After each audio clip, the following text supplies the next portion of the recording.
Simulan na natin dito. Ang pagpunta ng mga vloggers sa ICC. Eto, pakinggan natin.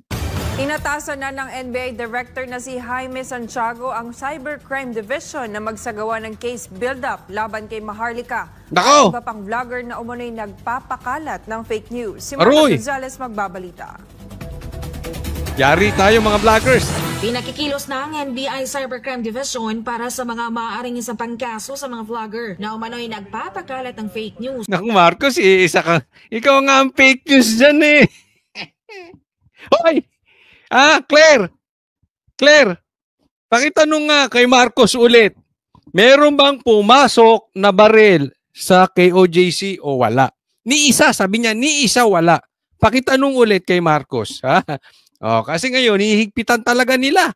Kakasuhin at may planong damputin ng mga vloggers. Anong gagawin ninyo? Pagkadampot nyo sa vloggers, isasakay nyo kami sa jet plane, dadalhin nyo kami sa Hague. Uy, ICC to. Napaka-desperado mo, Marcos. Oy, ayaw mo, may mga nagsasalita, ha? Sige, tuloy mo lang yan. Laban kay Bongbong Marcos Jr. at sa iba pang biktima raw ng misinformation sa social media. Ayon kay NBI Director Jaime Santiago, ipinag-utos na niya sa dibisyon ang pagsasagawa ng case build-up laban sa mga ito. Partikular niyang binanggit si Maharlika. Nako. Ang pagsasampa ng kaso sa mga vlogger, maaari daw mangyari sa susunod na mga linggo. Sa kaso ni Maharlika, posible raw itong masampulan kahit nasa Amerika ito. Pinupukpok ko na aking Technical Intelligence Division, ang aking Cybercrime Division na umaksyon na. Sobra na itong mga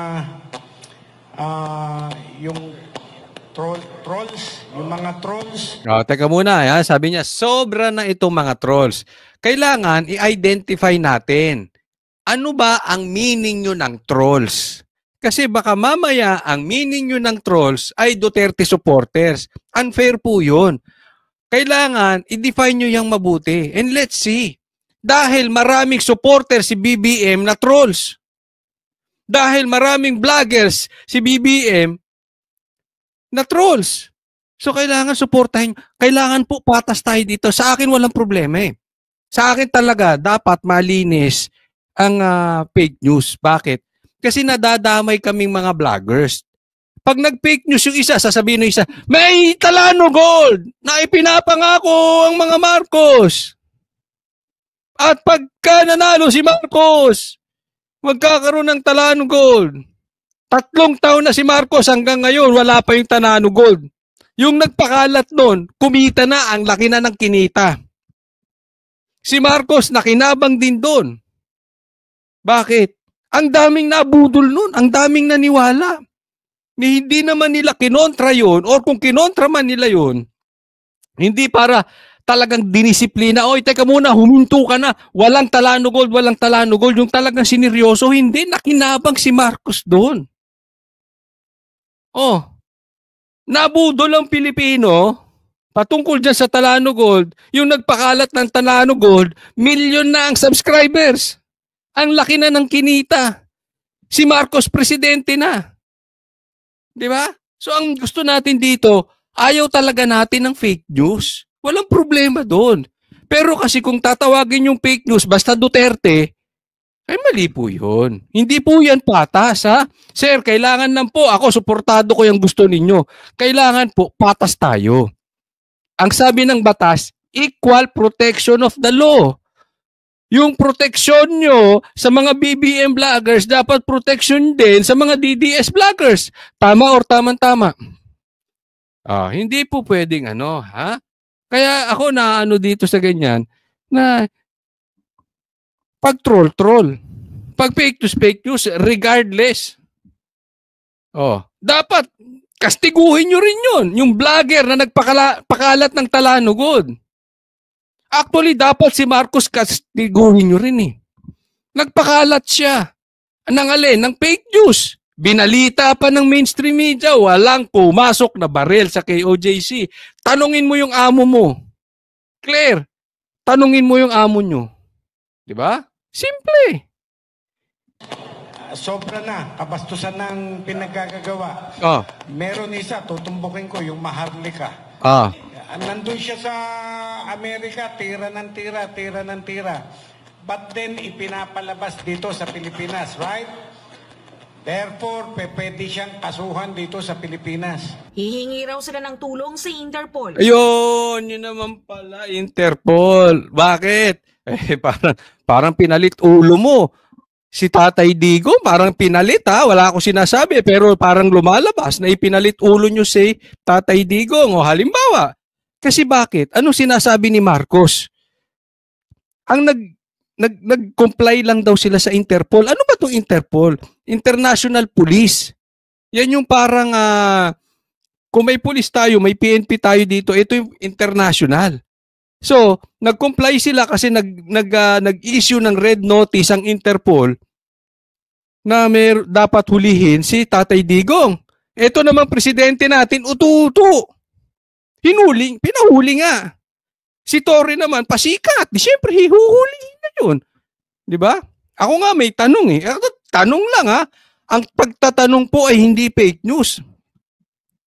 May bonus ba sa tingin ninyo? Pag mapadala si Tatay Digong sa mas mabilis na panahon. Kasi alam nyo, yung pagpapadala sa kanya, sinurkat eh. Pagkahuli, kailangan ilipad agad. Hindi na pinaharap sa korte. Ang tanong ko nga, may bonus ba kay Torre kung mapalipad niya sa araw na yun o within 2 hours or within 1 hour or within 6 hours? Parang mas malaki bonus pag within 1 hour. Pag within 2 hours, mas malaki bonus. Pag within 6 hours, lumiliit na ang bonus. Pag kinabukasan na, may utang ka pa. Mapapagalitan ka. Di ba? Nagtatanong lang. Kasi yung gawain niyang yun, para siyang natatae. Sorry po sa mga kumakain. Parang natatae si Torre. Hindi na nirespeto yung batas. So, kailangan pinaharap mo sa husgado yung si Tatay Digong bago mo binitbit doon. Hindi, hinuli mo, pinasakay mo sa eroplano. Kidnapping ang datingan. Di ba? Tanong ko lang sa inyo, kayo na sumagot sa mga manunood. Sa tingin ninyo, may bonus ba? Ito kasi yung Interpol, di ba? So sabi ni Marcos, sinunod niya. Na which is mali. Kasi hindi niya dapat sasabihin sinusunod niya. Hindi. May karapatan si Marcos na hindian niya. Siya ang presidente, nasa batas po yun. Ang Interpol, magsasabi lang may red notice dyan. Tingnan nyo si Tebes. Naglabas ng Interpol. Kung nasaan si Tebes. Binalik ba sa Pilipinas si Tebes? Hello? Asan si Tebes ngayon? Nasa Timor pa rin, di ba? Binalik ba siya? Buti pa ang Timor, may yagballs. Dahil naniniwala sila, this is political in nature. Political asylum ang nangyari. Anong nangyari sa Timor? Tunay na lalaki. May paninindigan. Alam nila, haras lang si Tebes. Mamaya, ipapakita ko sa inyo, meron silang dyan, ha? Nag-search sa bahay nila. Walang nakatingin. Pinaalis yung nasa loob, pagkatapos meron na mga armas nakita. Ano sabi ni Tebes? Before that happened, months before, sinasabi niya na gagawin sa kanya yan. Bakit ko kinikwento ngayon yan? Meron po yan. Gagawin po ngayon sa Davao. Mamaya, explain natin. So, Interpol. Ang gagawin dito kay Maharlika, i-request nila ng Interpol, papa-request kasi nga may utang na loob, di umano. Hindi ko alam kung Interpol ay may utang na loob kay Marcos o si Marcos ay may utang na loob sa Interpol. Kasi si Marcos in denial eh. No?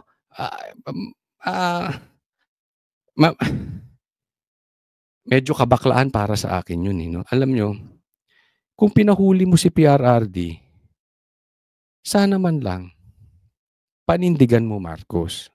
Hindi yung dinideny mo na wala kang kamay dito. Hugas kamay ka. Ngayon, kung wala ka talagang kinalaman doon, dapat man lang nanindigan ka dyan sa Interpol na yan. Dapat nanindigan ka dyan sa ICC na yan. Hindi nyo siya pwedeng dalhin diyan dahil gumagana ang batas at nangako ako sa taong bayan na hindi ko papapasukin ang ICC. Dalawa lang yun, Marcos. Aminin mo, magpakalalaki ka na pinahuli mo si PRRD. At kung hindi naman, dapat pinanindigan mo. Oh, balik tayo sa Interpol. Ano sabi sa Interpol? I-request sa Interpol, ipahuli si Maharlika. Oh. Pero, kailangan yan, meron pa ring approval doon sa head of the state. Tingin nyo ba mahinang lilalang si Trump? Hello? Tingin nyo ba weak si Trump? Ibibigay sa Interpol si Maharlika? Ha? Tingin nyo ba ang citizen niya, American citizen, ang citizen niya, tatraydorin niya, dadalhin niya sa ibang bansa sa request ng Interpol? Tingin nyo ganun ka-inutil si Trump? Hindi. I don't think so ibibigay ni Trump si Maharlika sa Interpol. Hindi katulad sa ating bansa. Dating Pangulo na nilbihan sa Pilipinas, ibinigay sa ICC. Dating Pangulo na pinakamamahal, pinakamataas ang trust rating nung bumaba siya bilang Pangulo, ipinalibing yung tatay ng dating presidente. Itinawid tayo sa malaking problema ng COVID. Ipinagkalunong natin. Itrinaydor natin. Hindi natin pinanindigan, nagpakabakla tayo. Ibinigay natin sa dayuhan. Not Trump. Sakaling umusad ang kaso laban sa naturang vlogger. Hihingi kami ng tulong sa Interpol, arestuhin nyo nga yung mga lokong yan dyan, daling nyo dito sa... Sir, do you honestly believe papayag si Trump? Tanong lang yan. Huwag kang mapipikon, sir. Walang pikunan dito. Did you convince Timor-Leste? Ibalik si Tebes dito? Sa totoo lang tayo, sir. Walang pikunan. Pilipinas. Asahan din ayon sa NBI Director na may maaaresto mga vlogger dito sa Pilipinas sa darating na mga araw. Matagal na raw silang minomonitor ng NBI, maging ang mga trolls sa social media. Yung mga nandito sa Pilipinas, arestuhin namin. Yun. Hindi, no? Arestuhan na ngayon. Ano yan? Tourist style? Kahit walang warrant, o kahit mali yung warrant, o defective yung warrant, ang sasabihin, basta huhulihin ka namin sa ayaw o sa gusto mo, magdemanda ka na lang. Magreklamo ka na lang. Huhulihin ka namin. Walang judge dito sa harap mo. Tama man yan or mali, huhulihin ka namin. Dadaling ka namin sa Hague. Doon na kayo magreklamo. Ganun style? Sir, walang problema eh. Demanda kayo. Sana lang, bilang nandiyan po kayo. Hindi ko kayo pinagbibintangan, okay, sir?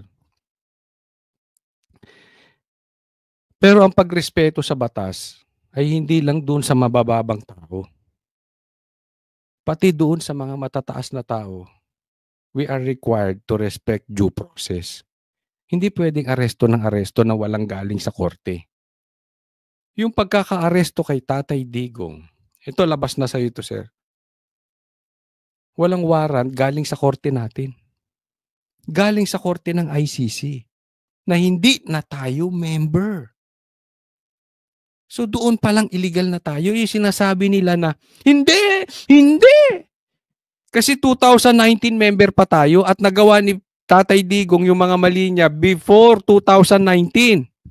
Let's assume totoo yan. Pero ngayon, hindi na tayo under ng ICC. Bakit tayo sumusunod kung saan hindi na tayo member ng ICC? Bakit natin susundin ng Interpol na may red notice na pwede namang tanggihan ng presidente? Bakit? Gustong pahinahin ng Duterte. Fake news yan? Hindi, sir. That is my opinion. Ang opinion po ay karapatan ng bawat isang magsalita. Hindi po bawal na ang taong bayan ay nagsasalita. Yan po ay nakapaloob sa ating batas. Hindi ako may sabi niyan. Bill of Rights. Hindi pa ako pinapanganak, may Bill of Rights na. So wag niyo isisi sa amin. Alin? Freedom of speech, freedom of expression, freedom of the press. May karapatan kami, sir. Hindi pwedeng dadamputin ng dadamputin. Ako'y nagpapaliwanag lang, sir, walang pikunan. Ha? Wala nang problema kung sa fake news. I am with you. Sabihin nyo sa akin kung may fake news. Ako mismo, samahan ko pa kayo magdemanda. Di ba? Walang problema dun eh. Dapat lang talaga. Buwisit yung mga nagpapakalat ng fake news eh. Nadadama yung mga totoo. Pero huwag nyo idama yung opinion namin dahil kami ay galit sa gobyerno. Dahil sa tingin namin may kapalpakan yung gobyerno. One thing, fake news ba? Na may blank item, sinasabi namin, is that fake news? Totoo naman, miski. Sila inamin nila may blank items yung by scam. Sinabi namin na bakit takot si Bongbong magpa-drug test. Totoo naman, takot siya magpa-drug test eh. Ba't ayaw niya magpa-drug test? Ang tagal siyang hinahamon ni Tatay Digong ng drug test. Is that fake news? Oh. Wala pong fake news doon. Hindi porket sinisita yung pagkakamali ng gobyerno na ito, ile-level nyo po, bibigyan nyo ng salitang fake news. Hindi po ganun. Wala pong ganunan. Diba? Ang mga fake news, yung mga yan, kung ano, haka-haka na iisip, may Talano Gold, etc.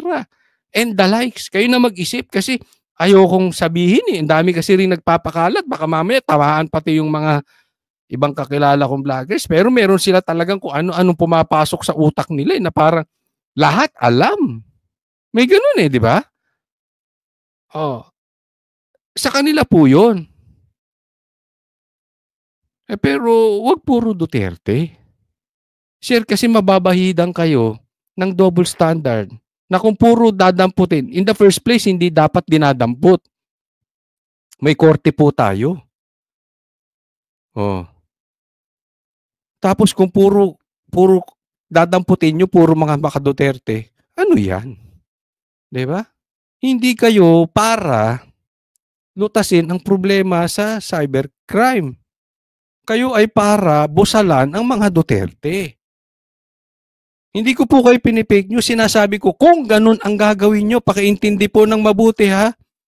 Kung ganun ang gagawin ninyo. Kasi meron po akong, naririnig na po na kasi natin yan. Pagkatapos ni Tatay Digong, isusunod si Bato. Tanong ko, after nyan, ang naririnig natin, isusunod si BP Sara. Alam naman natin, binabanatan si BP Sara sa impeachment. Matagal ng itong gobyernong to, mainit sa vloggers. Di ba? Oh, hindi, pumalpak nga itong kamera, pinapatawag ang mga vloggers. Ano ginawa? Dinimanda pa si Barbers. So, palpak. So, humanap ng iba, si Claire. Para atakihin ng fake news. Hinire pa si Jay Ruiz. Tapos ngayon, ikaw naman, sir, magsasalita about sa fake news. Again, ulitin ko, walang masama. Basta patas. Demanda nyo rin yung iba. Damputin nyo rin yung iba. Kahit kaalyado. O kahit BBM supporters. Ang tanong ko nga, si BBM ba hindi nag-fake news? Diba? Patas lang tayo, sir. Patas. Yan ang hinihingi ng taong bayan, ng mga Pilipino. Patas na laban. yung mga nasa abroad, we will file case, hindi na sila makakauwi dito. Hindi sila makakadalaw sa pamilya nila. Pagdating pa lang sa NAIA, aarestuhin na namin sila. Samantala, nag-iingat naman ngayon ang NBI sa anumang banta ng cyber attack sa kanilang sistema. Makikipagpulong daw ito sa mga kaukulang ehensya. Nag-a-upgrade kami ng capability namin with respect to cyber crimes. Remember, mga kasama, ang crime ngayon ay cyber crime na. Yan ang uso na ngayon. Hindi lang sa Pilipinas, sa buong mundo. Yan na ang uso ngayon, cybercrime. Yan ang solusyonan nyo, yung mga scammer. Yan. Pero huwag kayo nakafocus doon sa mga political bloggers na isinisiwalat. Halimbawa, yung Bicam. Yung Bicam na yan, na blank items. Diba? Yun lang naman. Kaya kailangan kami mag-update kami. Kaya one step ahead kami doon sa mga loko na nagpapakalat ng ganyan. Kasi itong sinasabi nila, no? Isa sa sinasabi nilang kanina pinakita sa balita na sinabi nitong itong speaker ng spokesperson ng PNP, yung may nunal dito.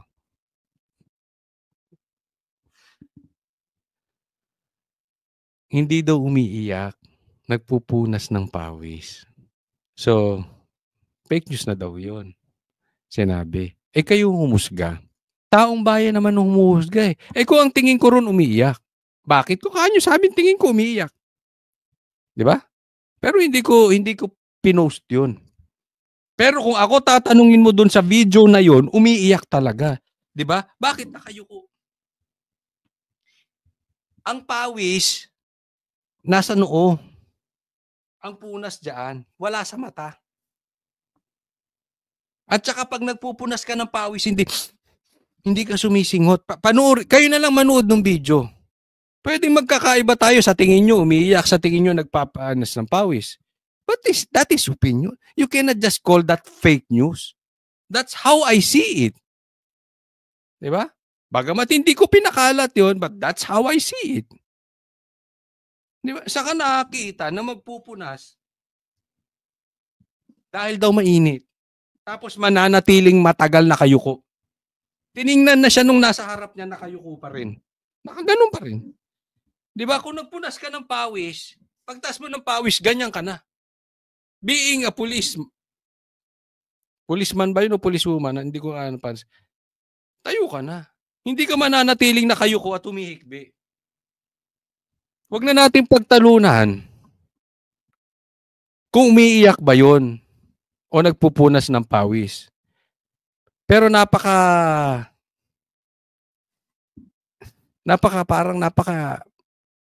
unlikely na mananatili ka nakayuko. At yun ang gagawiting fake news. Meron namang sinasabi patungkol kay Lisa. Hinahanap si Lisa, hindi siya matagpuan at sabi ay nasa custody ng US. Yun na sinasabi, fake news daw mga nagpapakalat. I don't know, hindi ko rin naman pinakalat yun. Hindi ko sinakyan yun. Kaya lang kasi, sana, alam nyo may ganun. Magagalit kayo sa nag-fake news. Diba? Sana bago kayo magalit doon, kung totoo man yun or hindi, I really don't care. Hindi ko nga binalita yun, ulitin ko. Pero sana, nagpe-press ko na si Lisa. Pinapakita nyo na si Lisa. Asan si Lisa? Ba't ayaw niyang lumabas ng live? Eto ko. Nasa custody ako? Wala ako sa custody ng Amerika. Wala akong kinalaman dun sa namatay. Ba't nyo binibintang sa akin? Simple lang labas siya live. Ang dami niyang mga mainstream media nakakampi. Hindi siya mag-live dun. Live kailangan. Tapos, nakita hindi totoo nga. Wala siya sa custody ng wala, sasabihin nyo lang fake news dito, fake news dito, fake. Remember this. Pag meron nagpakalat ng fake news at sasabihin nyo lang fake news, do you think people will believe you? Halimbawa, sinabing addict ka, tapos bigla ka na lang may ilalabas na resulta galing sa St. Luke's. Do you think people will believe you? Compared doon sa nagpunta ka sa PIDEA, nakaharap ang media, nagpa-drug test ka. Ano bang purpose ng drug test? Kasi wala naman sa batas yun eh. Para makuha mo yung confidence ng taong bayan, yung tiwala sa'yo na hindi ka addict. Same thing dito kay Lisa. Makuha niyan ang confidence ng taong bayan, yung kumpiyansa na hindi siya talaga nakahold doon. Di sana nag-live. Tapos na issue. Nagagalit kayo doon sa, karapatan nyo magalit doon sa nagpakalat noon. Labas ako doon. Ang sinasabi ko lang, napakadali naman. I-debunk yun. Ba't pinahahaba nyo pa? Sabi, fake news yung fake news. Sasabihin ng iba, siyempre hindi yung fake news. Can you blame the Filipino people if they don't believe you, considering, hindi ikaw considering na si Marcos ilang beses na nag-fake news. Sabi niya hindi pa papasukin ng EDCA, pinapasok ang EDCA. Sabi niya 20 pesos na bigas, hanggang ngayon wala yung 20 pesos na bigas. Sabi niya walang pumasok na baril sa KOJC pero napakadaming pumasok. Then you just magsasabi kayo, tapos you just expect Filipino people to believe you? Hindi po, hindi ganun. Tapos magagalit kayo, fake news. Pasimplihin. Gusto nyo maniwala ang taong bayan ay hindi bangag? Drug test. Tapos ang issue. Same thing here. Gusto nyo maniwala ang taong bayan na wala sa American custody? Mag-live. Tapos di ba? Ang simple ng buhay. Ba't pinahihirapan natin? Ngayon ko naman sa... Nako. Tapos... wala silang sinabi ko, hindi fake news. Alam mo ba, sa mga journalist, ito kinuwento sa akin to ni Jason sa ang pinakamadali daw na para i-deny mo na ikaw na hindi mo na kailangan mag-explain pero totoo yung balita, sabihin mo lang fake news. Sinabi sa akin ni Jason sa yan. Oh, sabihin mo fake news. O di wala na. Wala nang i-question. Hindi ka kailangan mag-explain. Hindi mo kailangan patunayan. Basta fake news yung kahit totoo. Ganun daw ang style. Sabi ni Jason sa